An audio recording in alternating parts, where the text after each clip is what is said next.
Ô, épocazinha boa, viu? Nossa, mas eu gosto dessa época aqui. Tá louco? Dá uma olhada aqui na minha tela. Agenda de resultados do quarto trimestre de 2025 tá saindo agora, né? No início de 2026. Olha lá, começou a sair o resultado. Dia 3 saiu o resultado da Home, 4 saiu o resultado de Santander, Itaú, agora Porto Seguro, Multilaser, Banco Bradesco, ABC Pine, BTG Pactual, BB Seguridadezinha aqui, ó, Suzano. Pô, só empresa boa aqui pra gente dar uma lida. Já te convido a sentar de maneira confortável, que a partir de agora a gente vai ler com muita frequência relatórios de empresas. Não vai ser aquele videozinho curto que você queria de diquinha, não vai ser, mas vai ser o vídeo que vai te ensinar pra caramba. E se eu te, na verdade, isso eu te prometo. Se você não aprender muito com esses vídeos aqui de análise de empresas, eu quero que você marque o dislike. Comenta no vídeo. Pô, Léo, para de fazer isso aí que você não presta não. Compensa não pra nós assistir isso aí. Porque eu vou dar aqui 320% pra você entender. Óbvio que não dá pra fazer uma live junto com vocês, 3 horas, 2 horas e meia, que é normalmente o que eu faço com os alunos, mas dá pra eu te explicar bastante coisa aqui no YouTube. Só precisa que você preste atenção, né? Precisa que você preste atenção. Dessas aqui, vamos escolher, óbvio, sem sombra de dúvidas, o Itaúzão da Massa, que inclusive, dá uma olhadinha o que aconteceu com o Itaúzão da Massa de ontem pra hoje. Tá aí, ó, subiu 2,4%. Será que o pessoal gostou do resultado? Aparentemente gostou, né? Porque já tava subindo bastante, e mesmo depois dessa alta aí de praticamente 13%, né? Tinha dado uma queda aqui pré-resultado, normalmente sempre cai pré-resultado, né? E agora no resultado deu uma recuperada. Ou seja, aparentemente a galera gostou. Olha só, o que você vai fazer? Você vai digitar o Word aí no seu Google, aí você vai clicar nesse site aqui e vai entrar no site da Word. E já vou te ensinar duas formas, tá? Você que é assinante da Word, você vai vir aqui primeiro em ranking de ações, só pra gente dar uma conferida aqui nos bancos, beleza? Então abre aqui o ranking de ações e aí eu quero que aqui você dê uma olhada se o Banco Itaú aparece nas primeiras. Olha só que interessante isso aqui, porque as primeiras são teoricamente as mais descontadas, que estão com o melhor rendimento. Então, entre as 20 primeiras aqui, vou até colocar 50 primeiras, consegue perceber que o Itaú tá lá, ó, 18º lugar. 18º lugar,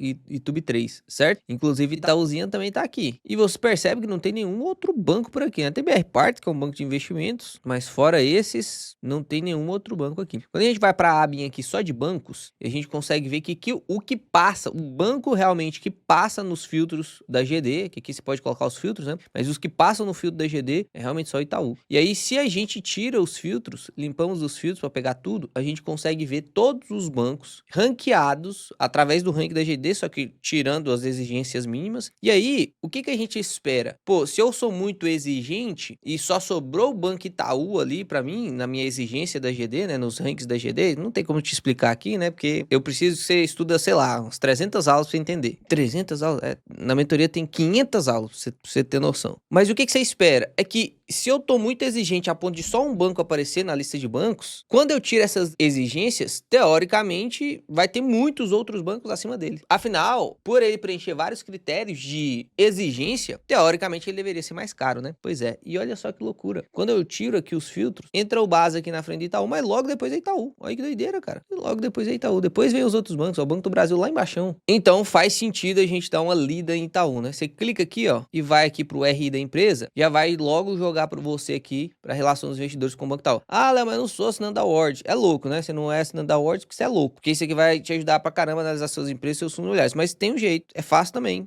Mais fácil que isso aqui não tem, ó lá. Itaú RI. Digita no Google, você vai entrar aqui na relação com os investidores. Tá lá. Ponto, tem todo o mesmo jeito, tá vendo? Não tem desculpa pra você não ler o relatório. Ah, não sei. Beleza, essa é uma desculpa boa. Mas aí eu vou te ensinar aqui. O que você vai fazer agora? Clica aqui em resultados e relatórios, central de resultados. Vai abrir aqui o kit do investidor, né? Pra baixar tudo de uma vez. Não precisa baixar tudo de uma vez, não. Clica só aqui na apresentação de resultados, tá vendo? Apresentação de resultados. Eu gosto de ler também sempre a apresentação institucional, tá? Que tem mais informações. Só pra você ter uma ideia, a apresentação de resultados tem 23 páginas. E a apresentação institucional tem mais 21 páginas. Isso aqui você aprende o que é o Itaú. Não sei o que é o Itaú, não sei o que ele faz, como que ele ganha dinheiro. Aqui você consegue ver na apresentação institucional tudo. E na apresentação trimestral de resultados é para ver o resultado trimestral, né? Então, são indicadores de eficiência, indicadores de rendimento, indicadores em geral de lucro, para você ver margem, enfim. E a gente vai ver aqui se o banco está evoluindo ou não. Então vamos lá, primeira coisa que ele mostra aqui é evolução estrutural do banco. Olha que doideira isso aqui é absurdo mesmo. Realmente foi um excelente slide, um slide da inveja nos concorrentes, né? Os concorrentes não conseguem fazer um slide desse aqui não, cara. Olha lá que doideira. Um ROI em 2021, 19%, 2022, 20%, 2023, 21, 22, 20. Parece que só sobe, né? Parece que só sobe esse ROI aí. Parece não, só está subindo. É errado você pensar que vai continuar subindo para sempre, mas você consegue ver que o banco está realmente aumentando sua eficiência, até atingir o topo. A gente não sabe qual é o topo ainda da eficiência do Banco Itaú, mas que tem aqui um alto ROI absurdo. Além disso, tem o índice de eficiência, que era 44, 41, 39, 39. Esse índice de eficiência, não importa quantas vezes eu explico pra você sempre erra ele, né? Eu sempre vejo gente no comentário falando, pô, mas o Banco do Itaú tá perdendo eficiência. Calma, vamos entender aqui, e não é pra você errar mais não, pelo amor de Deus. O índice de eficiência, infelizmente, ele foi criado da maneira inversa. Então, já com esse spoiler, você consegue entender que quanto menor, melhor. Quanto menor for esse índice, maior é a eficiência do banco. Nossa, Léo, mas eu leio lá, eficiência de 44%. Eu prefiro uma eficiência de 100%, eu quero ser mais eficiente. Pois é, mas o índice, ele é calculado da maneira contrária. Por quê? Os caras poderiam ter dado um outro nome, né? Pra facilitar pra você, que tá começando e tal, mas enfim. Ainda bem que você se inscreveu aí no canal, vou te ensinar todo dia alguma coisa nova. Esse índice de eficiência é calculado da seguinte forma, presta atenção, despesas sobre receita. Despesa sobre receita. Agora fica fácil aqui pra você entender, sabe por quê? Ó, imagina uma empresa que tem a despesa de R$10 e a receita de 100. Qual que é o índice de eficiência? Qual que é o índice de eficiência? 10%. Se eu subo a despesa e não subo a receita, vamos supor que agora a minha despesa está de R$20. Subiu o salário dos caboquinhos lá, só que os caras não estão produzindo mais não, tá rendendo os mesmos 100. Quanto que tá o índice de eficiência agora? 20%. O que é melhor desses dois? O índice de eficiência de 10 ou o índice de eficiência de 20? De 10, né? Porque antes eu tinha R$10 de despesa e R$100 de receita. Agora eu tô tendo R$20 de despesa e os mesmos R$100 de receita, ou seja, aqui tá sobrando só 80, enquanto lá sobrava 90. Ou seja, quanto maior for o índice de eficiência, pior é, porque eu tô vendo a relação entre despesa e receita. Então, quanto mais baixo esse índice de eficiência fica, 44 para 38, significa que eu diminui 6% a relação da despesa com a receita. Eu tô tendo 6% a mais de receita do que eu tinha antes em relação à mesma despesa, entende? Então, muito bom. Significa que o banco está aumentando sua rentabilidade, o seu retorno sobre o patrimônio líquido, diminuindo as suas despesas sobre a receita. E aqui a gente consegue ver, inclusive, a evolução do lucro líquido, que foi absurdo, né? Lucro líquido do banco lá em 2021, 26 bi, 30 bi, 35 bi, 41 bi, 46 bi, cara. Fechou 46 bi, cara. Que loucura, mano. No nosso preço teto, que a gente calculou, junto com você, inclusive, nós calculamos juntos isso aqui. Eu tinha calculado o preço teto de quase 45 bi. Bateu, foi melhor do que eu imaginava. O lucro veio de 46 bi. Bom demais. Inclusive, o dia que eu calculei isso aqui foi no dia 17/12. O preço teto tava saindo lá 38. Quem comprou naquela época, que tava mais ou menos 35 nessa época, olha o tanto de dinheiro que ganhou, né? Olha o tanto de dinheiro que ganhou. E olha que aqui a gente tá fazendo preço teto projetivo só para olhar para dividendos, só olhando dividendos, não estamos nem olhando o crescimento do banco não, porque o Itaú é avassalador no crescimento, né? A gente fez valuation intrínseco também, um cálculo valuation intrínseco naquela época. Então olha só, percebemos que a carteira de crédito aumentou, 40% da carteira de crédito de 2021 para 2025, a distribuição de resultado durante esses 4 anos foi de 105 bilhões de reais, isso aqui é absurdo, sabe por quê? São números que parece que não faz tanto sentido para você, né? Mas eu vou te mostrar o porquê que é absurdo. O valor de mercado do Banco Itaú hoje, valor de mercado do Banco Itaú hoje, vale 474 bi. Só de dividendo ele pagou 105 bi em 4 anos, cara. 2021, 2022, 2023, 2024, 5 anos. Só isso, só isso. Ele pagou basicamente 25% de tudo dele só em dividendo. E o payout médio foi de 57, quase 58. Quando a gente olha aqui para os destaques dos resultados, o resultado recorrente do trimestre foi de 12,3 bi. Eu vou falar absurdo aqui várias vezes, né? Absurdo várias vezes. Subiu 13,2% em relação ao quarto trimestre de 2024 e subiu 3,7% em relação ao terceiro trimestre de 2025, então crescendo trimestre pós-trimestre. O ROI acumulado foi de 24,4% no quarto trimestre de 2025, subiu 2 pontos percentuais em relação ao último ano e 1 ponto percentual em relação ao trimestre passado. E quando a gente olha o ROI só do Brasil, porque o Itaú ele é um banco da América Latina, então tem Itaú em alguns outros países. No Brasil, a rentabilidade do Banco Itaú é ainda mais absurda, 26% de ROI. Isso aqui é loucura, cara. Eu quero deixar uma tarefa de casa para você. pra você ver o quanto que os bancos no Brasil, eles remuneram muito bem. O porquê que você não pode deixar de ter algum banco na sua carteira. Não é nem sobre escolher o melhor banco, não é nem sobre isso. É sobre ter um banco. Mete de alocação. Tem que ter um banco. Aqui no Brasil não tem como você não ter um banco. Mesmo se pagar caro, você vai ter menos rentabilidade. Tô aqui pra te ensinar a pagar barato. Se estivesse junto comigo aqui, tinha comprado Banco Itaú barato, né? Ah, por que você não tem sua carteira? Eu comprei Itaúsa barato, né? 97% do resultado é Banco Itaú. Mas a tarefa de casa que eu quero deixar pra você faz isso aí bem rapidinho. Hoje em dia, o pessoal usa ChatGPT pra tudo, então usa pra um trem que presta. O pessoal nem usa mais calculadora, né? Esse negócio aqui nem existe mais. Esses dias pra trás eu vi o meu irmão e o André pesquisando quanto que é tantos vezes tantos no ChatGPT. Aí eu falei assim, não, vocês estão de palhaçada. Digita lá no ChatGPT assim, ó, nos bancos do planeta. Aí você vai pesquisando isso por país. Nos Estados Unidos, qual que é a média do ROI dos bancos? Na China, qual que é a média do ROI dos bancos? Na Europa, qual que é a média do ROI dos bancos? Você vai ver que gira em torno de 10, 12%. 10, 12% é a média dos ROIs dos bancos. Aí tá rendendo 26%, cara. Olha o tanto que o brasileiro paga juro.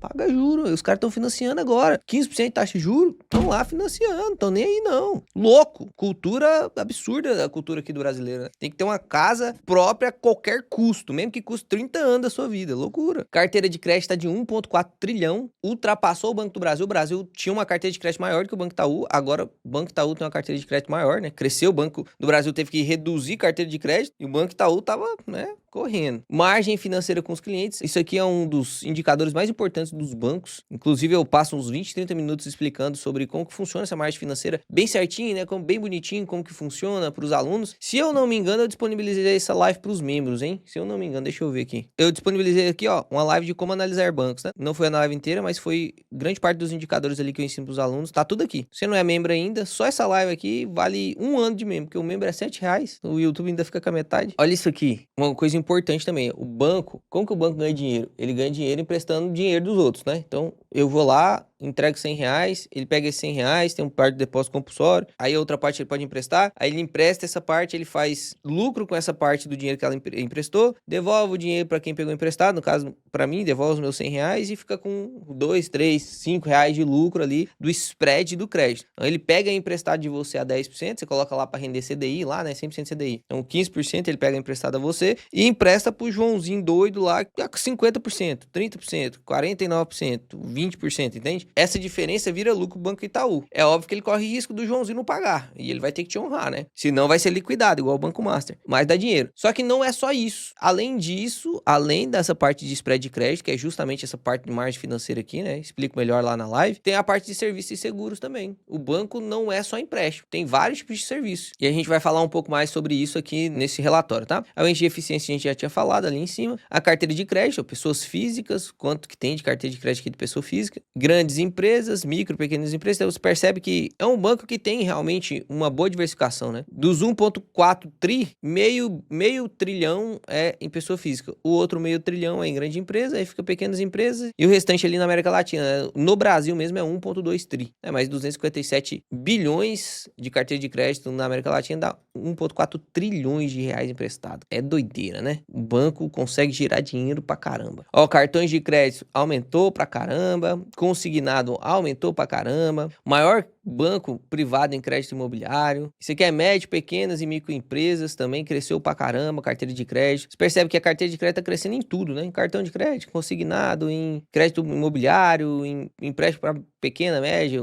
e microempresa, enfim, crescendo tudo, né? Absurdo isso aqui.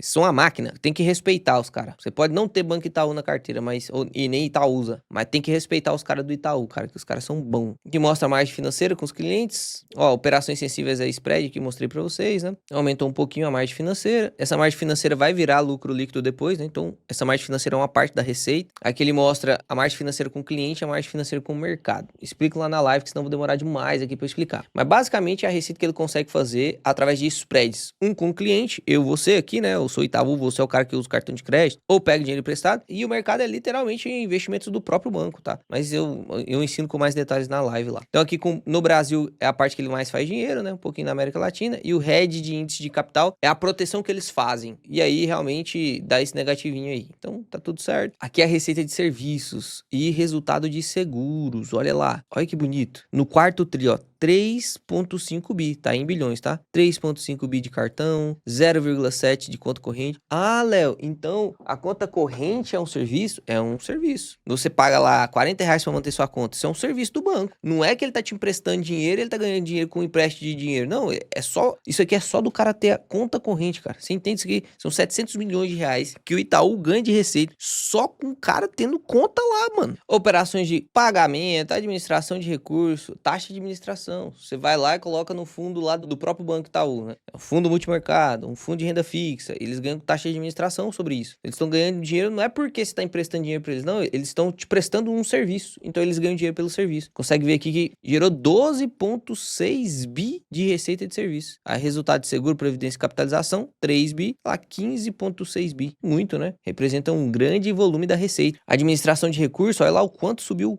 4,1 trilhão de patrimônio sob gestão. Nossa, isso aqui tem que falar até baixo. Aí aqui a qualidade de crédito, indicadores importantíssimos para se olhar em bancos, tá? A gente olha o NPL, que nada mais é do que inadimplência, tá? NPL nada mais é do que vou abreviar aqui, tá? Inadimplência. Gente que não paga. De 15 a 90 dias é uma inadimplência que dá para recuperar. Em geral, a galera atrasa o pagamento, girou um mês meio apertado, vai pagar no outro. Então, dá para recuperar. E aí que você consegue ver que a inadimplência de 15 dias do Banco Itaú, sadiíssima. Sadiíssima. Em geral, a gente espera até 4, 5% de inadimplência até os 15 dias, porque ela tende a reduzir lá na inadimplência de 90 dias. E a inadimplência de 90 dias a gente quer abaixo de 3. Então, olha que doideira. Já aprendeu outras coisas aí, né? Tá aprendendo, hein? A inadimplência de 90 dias, 1,9. Muito bom. Tá doido. Carteira de crédito de alta qualidade. Então, se a carteira de crédito for de qualidade ruim, o que significa carteira de crédito de qualidade ruim? Carteira de crédito, pra você entender, de uma vez por todas, você não tem mais dúvida, né? Porque às vezes eu falo assim e parece muito complexo pra quem tá começando. Inclusive, parabéns se você é um cara que tá começando, nunca leu relatório de banco, nunca,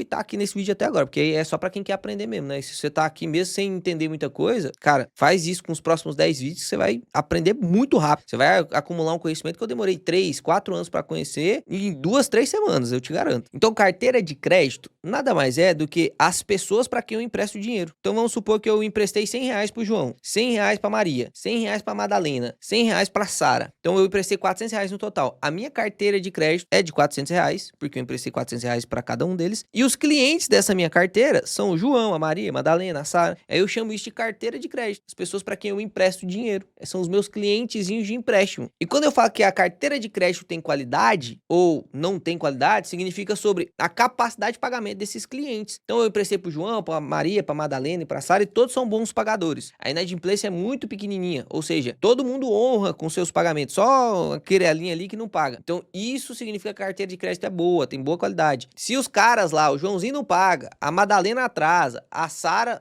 é boa pagadora, né, o nome da minha filha. A Maria às vezes de vez em quando também dá uma atrasada, esquece que tem que pagar e tal. Essa é uma carteira de crédito ruim, porque tem muita inadimplência. É o que aconteceu com o Banco do Brasil, a carteira de crédito estava mais ruim, tá bem pior. Então aqui a carteira de crédito do Banco Itaú, boa demais, né? E aí sempre tem esse mesmo padrão, a pessoa física tem mais inadimplência mesmo. Micro e pequenas e médias empresas, inclusive, tem bastante inadimplência. A carteira de crédito aqui do Banco Itaú é diferenciada mesmo. A grandes empresas normalmente não tem inadimplência, né? Bem pouquinho mesmo. Então a gente consegue ver aqui que no total, 1,9, tranquilaço. Que ele mostra a qualidade da carteira de crédito na resolução nova do Basileia 3, que não vou explicar aqui para vocês, tá? Mas o banco divide a carteira em estágios de clientes. E aí, além de você ter um estágio 3, que é aquele de muito risco para ficar inadimplente, não quer dizer que tá inadimplente ainda, mas tem muito risco de ficar inadimplente, a cobertura tem que ser um pouquinho maior. Então, tá tudo certo aqui no caso do Banco Itaú, tá? Qualidade de custo do crédito. Esse custo do crédito aqui, ó, é o que a gente chama de... Tem vários nomes, né?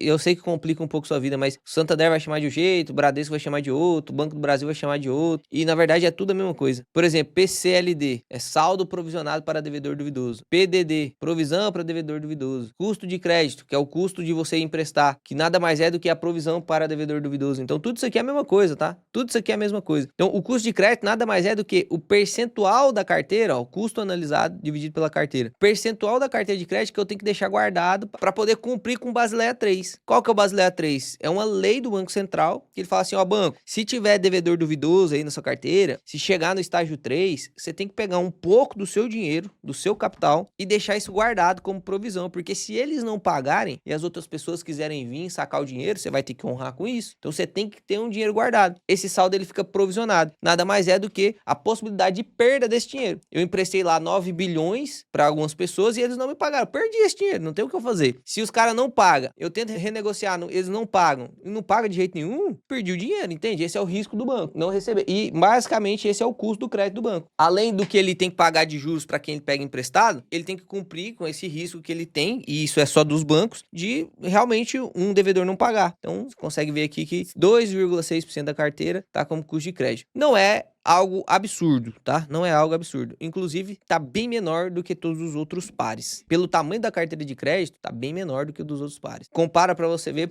pelo Banco do Brasil. Quanto que eles estão provisionando trimestralmente? 18 bi. E a carteira de crédito um pouquinho menor do que a do Banco Itaú. Ou seja, o Banco Itaú tem mais dinheiro emprestado e precisa de menos custo de crédito, menos PDD. O Banco do Brasil tem menos carteira de crédito, tem menos dinheiro emprestado, precisa de mais. Ou seja, a qualidade do crédito é pior, né? Porque ele mostra a renegociação da carteira. Renegociação de carteira nunca é bom pro banco, né? Sempre vai diminuir, ou vai alargar demais o tempo, ou vai diminuir um pouco a dívida, enfim, mas bem pouco. Aqui são as despesas não decorrentes de juros, porque uma das despesas é o próprio juros, né? Você empresta lá 100% CDI, ele tem que te pagar o 100% CDI. Isso é despesa com juros. Como que ele paga isso? Ele empresta mais caro para poder pagar. Além disso, tem as pessoas que estão trabalhando lá. Então, ó, comercial e administrativa, transacionais, tecnologia, que você consegue ver todas as despesas do banco. Então, tirando as despesas com juros, tivemos aí 15 bi de despesas. Juntando com a América Latina, deu 17,3 bi de despesa. E aí, como que ele... Agora, se ficou fácil para você, como que ele calcula o índice de eficiência? Olha lá, despesa dividido pela receita. Fácil demais, né? Aqui é o índice de Basileia. Índice de Basileia, também explico bem bonitinho para vocês lá na live. Do Banco Itaú está de 13,8. É um Basileia saudável. Já esteve um pouco maior esse Basileia do Banco Itaú. Mas a exigência do Banco Central é de 8% a 11% do capital principal, né? Mais o capital complementar tem que dar aí no mínimo 11%.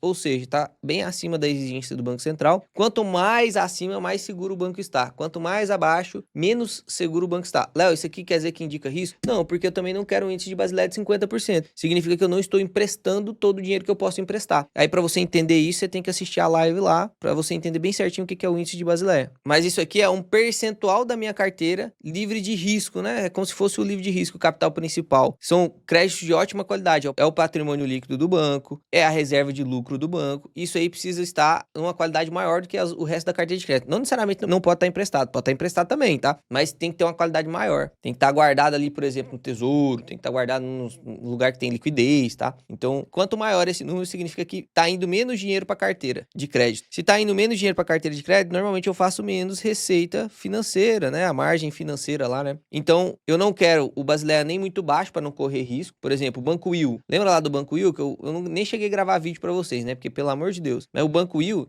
ele tava com Basileia de menos 5%. Menos 5%. O Banco Central falou, pô, dá um jeito aí. Se você não resolver, vamos fechar você, vamos liquidar. Liquidaram, porque não conseguiram resolver o problema aqui. Para poder aumentar o índice de Basileia, tem que fazer lucro. Se não faz lucro, não aumenta o índice de Basileia, porque não aumenta o capital principal, né? Que é o patrimônio líquido, a reserva de lucro e tal. Então, eu não quero nenhum banco que tenha um índice de Basileia muito alto, porque aí ele tá deixando de usar toda a sua eficiência. Eu também não quero um banco que tenha um índice de Basileia muito baixo, porque ele tá correndo muito risco. Se ele não tiver lucro para ficar repondo isso aí, ele vai, em algum momento, passar por alguma dificuldade. Aqui tá tudo certo. O payout do Banco Itaú foi de 72%. Neste ano em específico, né? A gente teve lá a aprovação da lei da taxação dos 50 mil acima na distribuição. Então, todas as empresas começaram a distribuir pra caramba. Então, esse payout aqui do Banco Itaú realmente veio alto, né? Em geral, é essa média aí mesmo, né? Nos últimos anos tá sendo essa média aí. Provavelmente a gente vai esperar essa mesma coisa aí. É importante você lembrar desse payout aqui, até pra gente fazer as nossas simulações que a gente vai calcular o preço teto da empresa, tanto lá na Ward, quanto na nossa planilha do Valor Integris também, que também vai virar uma parte da Ward, hein? Nossa, a Ward vai ser avassaladora, cara. Não vai ter nenhuma plataforma que vai bater a Ward, não. E a gente vai calcular para ver se faz sentido ainda assim comprar Itaú a esses preços. Vamos ver se faz sentido. O que você acha? Antes do spoiler, né? Porque depois que calcular vai ficar fácil você falar. Mas o que você acha? Faz sentido comprar Itaú agora ou não? Pausa o vídeo e comenta, deixa aí nos comentários se faz sentido ou não. Comprar agora, R$45, 46. Esse aqui é o Guidance 2025. Guidance, eu já ensinei para vocês, né? Os caras usam nome difícil mesmo. Você tem que aprender, não tem como. Guidance é meta. Mesma coisa de meta. Leia como meta. Então, as metas de 2025. Quais eram? As metas eram carteira de crédito subir de 4,5 a 8,5. Bateu 6. A margem financeira ficar entre 11 e 14. Bateu 12. Aqui, margem financeira com o mercado era 3, 3,5, 3,3. Aí você consegue ver que ele bateu tudo isso aqui, cara. Bateu tudo, tudo, tudo, tudo. Aqui a gente consegue ver a margem financeira com os clientes. 121 bi, mais o mercado ali. 3,3 bi, custo de crédito, quanto que ficou, né? Isso aqui total de 2025, tá? Custo de crédito, quanto que ficou, que é o PDD, neste trimestre foi 9, mas no total foi 36. A receita de serviços, seguros e tal, as despesas não decorrentes de juros, as despesas tributárias, aí o resultado antes das tributações aí, participações minoritárias. Aí, imposto de renda e contribuição social sobre o lucro líquido, mais 20 bi vai pro saco, né? O pessoal fala que empresa privada não paga imposto. Não paga imposto não, meu amigo do céu. Sobrou aí pra nós, então, 46 bi de lucro, que foi o que a gente leu lá na primeira linha, né? 46,8 bi de lucro. Aí que eles deixam um guidance pra 2026, o crescimento da carteira eles querem continuar crescendo, olha lá, continuar crescendo entre 6,5 e 10,5 aqui no Brasil. Margem financeira com os clientes crescer entre 5 e 9. Quanto mais crescer a margem financeira, mais receita tem. Quanto mais receita, mais possibilidade de lucro, né? Vai pagar mais imposto, vai ter mais despesa e tal, mas a possibilidade maior de lucro. O índice de eficiência continuar diminuindo, mais receita vai gerar mais lucro. Margem financeira com o mercado, o custo de crédito vai ficar aí na casa dos 38 a 43 bi. Então, ó, já vou aumentar minha carteira de crédito. Então, este ano foi 36,6, mas eu pretendo aumentar minha carteira de crédito, então vou ter problemas com certeza. Então, vou aumentar aqui meu custo de crédito. Receita de prestação de serviço aí aumentar 9. Rapaz, se aumentar mais 5 a 9% de receita de prestação de serviço, vai ser brabo. As despesas não recorrentes e aqui a alíquota de imposto de renda que eles querem atingir, né? Aqui, inclusive, você consegue ver uma DRE bem bonita, né? DREzinha bonitinha. A gente acabou falando de tudo, basicamente, e depois a gente pode fazer um vídeo só sobre as DREs dos bancos. A apresentação de resultado aqui do Banco Itaú bem bonitinha, né? Não sobra dúvidas, é bem completinha. O release de resultado vai ter mais informação explicando cada coisa, que é essa demonstração aqui, né? 169 páginas, então você consegue ver aí cada coisinha do banco, eles explicam bem bonitinho, cada uma das coisas, né? Comentário e tal, não vai ser o nosso caso aqui agora. Então vamos lá, primeira coisa que a gente vai fazer vai ser atualizar esse preço teto aqui da Word. Aqui, quando você entra na Word, você vai ter aqui essa parte para você fazer o seu cálculo do preço teto, tá? E aqui, para você, vai aparecer isso, você vai clicar aqui e vai ver o meu preço teto. Não é para você copiar meu preço teto, tá? Meu preço teto tá ali só de base, para você ver as premissas. Quando você clica nesse pontinho aqui, você consegue ver as premissas que eu utilizei, ó. Qual foi o payout que eu utilizei, qual foi o lucro líquido que eu utilizei, qual foi o yield mínimo que eu exigi. E aí você vai ver também a data, né? Então sempre quando eu calculo, hoje eu vou calcular, vai ficar salvo lá para todos os assinantes da Word. Então vamos calcular aqui, né? Ó, primeira coisa que a gente tem que fazer é ser o máximo pessimista possível. Então, uma coisa que já aconteceu no banco, que foi o lucro de 46 bi, né? A gente pode só repetir ele. Se a gente só repetir esse lucro aqui, ó, de 46,8 bi, concorda comigo que, teoricamente, o banco não tá crescendo nada? O objetivo deles é aumentar tanto a margem financeira com o cliente, a margem financeira com o serviço. Então, teoricamente, eles esperam continuar crescendo este ano. Mas a gente vai simular como se não fosse crescer, só pra você ter uma ideia, tá? E aí depois a gente simula os crescimentos aqui pra você simular junto comigo. Então, 46,8 bi seria, teoricamente, só pra gente manter o que o banco tá pagando hoje. Aqui você pode exigir 6%, como o Basinha exige, aí você vai ver o preço teto de 53%. Você pode exigir 7%, e aí o preço teto vai ser de 45%. E você pode exigir os 8%, que eu gosto de exigir 8% em banco, tá? Vai estar aí o preço teto de R$ 39,79. Passou um pouquinho da margem, né? Porque a cotação atual tá de 42. Então, teoricamente, se mantivermos esse tanto aqui de lucro para exigir 8%, não daria para comprar, porque o yield projetivo vai ser de 7,55. Ah, Léo, mas eu acho que vai crescer o lucro do mesmo jeito que cresceu ano passado. O ano passado cresceu 13%. A gente viu aqui que de um ano para o outro cresceu de 41% para 46%. Vamos ver aqui quanto que cresceu esse lucro aqui, ó. 46,8 dividido por 41,4 dá lá, ó, 13%. 1,3, 13%. Agora você tem mais ou menos uma ideia do quanto que você pode projetar de aumento de lucro. Você pode ser pessimista e falar que vai ficar a mesma coisa, ou diminuir, né? Ah, eu quero diminuir. Ou você pode ser um cara conservador. O que é o cara conservador? Aquele que acha que pelo menos vai subir inflação. Se subir inflação, tô satisfeito, Léo. Se subir inflação, tô satisfeito. Porque aí a empresa repassa a inflação, seu poder de compra vai crescendo junto com o patrimônio ali do banco que você está desenvolvendo, né? Então, por exemplo, vou colocar aqui 4,5%, 5%. Ó, se a gente coloca 5% de alta ali do lucro, pulando de 46 para 49, a gente já fica mais ou menos aí no preço atual, né? Ó, 48, 71, 42 e 16. Ah, Léo, mas aí que você tem a liberdade pra você simular o jeito que você quiser, né? Porque, pô, com uma ferramenta dessa, você não... Aqui já tem até preço Bazin, Graha, Peter Lynch, tudo aqui. Se você não consegue simular isso aqui, é porque te falta um pouco de vontade mesmo, né? Quero 7%, né? O preço teto aí fica com um pouquinho a margem. Não tá com tanta margem assim. A gente vai gravar um vídeo de Itaúsa também, pra ver se faz mais sentido você comprar Itaú ou Itaúsa nesse momento. O Itaúsa tá com um desconto meio alto. Como que eu calculo o desconto de hold? Tem que aprender a calcular desconto de hold, né? Aí eu acho que vai crescer o mesmo tanto do ano passado. Vai crescer 3%. Nossa, 3%, então o preço Prestado tá lá, 44. Isso que eu tô exigindo 8, hein? Se eu exigir 6 aqui, que é o basinho, ó lá, R$ 59 de Prestado. Eu gosto de exigir 8, gosto de ser mais criterioso nos bancos. Aqui, inclusive, tem uma nova função que exclui ou coloca a parte da tesouraria, tá? Então aqui, ó, por exemplo, o Banco Itaú hoje tem 345 mil ações na tesouraria. Eu posso incluir ela, ou seja, eu vou levar em consideração o preço teto contando com tesouraria. Tesouraria são ações que não contam, né? Então não recebe dividendo. Então você pode vir aqui, ó, e remover as ações da tesouraria. Vai diminuir aqui um pouquinho, tá vendo? O preço teto vai subir um pouquinho porque aqui tem pouca ação na tesouraria. Mas já faz uma diferença gigante isso aqui em BB Seguridade, por exemplo. Tem muita ação em tesouraria. Muita ação. E a BB Seguridade tem 2 bilhões de ações só, né? Aqui no caso tem 11 bilhões de ações. Então faz menos diferença. Então agora o que a gente vai fazer? Vamos copiar aqui já o número de papéis aqui, 11 bilhões de papéis, vamos colar lá na nossa planilhinha do valor intrínseco, e aqui agora a gente vai projetar, a gente tem uma ideia do payout, que vai ser mais ou menos 75%, o ROI tá na casa dos 24%, então vou digitar lá, ó, 24%, então tem uma taxa de crescimento esperado, porque 75% vai ser pagamento, os outros 25% vai entrar para dentro do banco, e o banco vai fazer 24% de retorno sobre esses 25% que fica dentro do banco, e dá uma taxa de crescimento esperado de 6%, tá? Então o que a gente vai fazer? Em 2025 a gente coloca o lucro que foi realizado, 46,8 bi, e aí depois a gente coloca a taxa de crescimento esperada, que você pode simular o dia que você quiser, tá? Aqui eu vou colocar 6% só pra você ver como que ficaria aqui na taxa de crescimento de 6%. O perpétuo você coloca entre 2 e 5. Inclusive, essas contas que eu tô te ensinando é um modelo de valuation do Warren Buffett. Eu tô lendo o livro aqui agora, que vai ser o foco de estudo dos membros. A gente vai postar vídeos sobre isso. Então, eu tô lendo esse livro aqui de valuation, ele tá me surpreendendo, falando a verdade pra vocês. Eles abordam aqui vários modelos de valuation e eu vou resumir cada um deles nos membros também. Então, vai ser um conteúdo de extrema valia. Só pra você entender, né? Então, basicamente, se eu colocar a premissa de 15% com este crescimento aqui, o preço da ação YouTube 3 deveria custar R$ 40.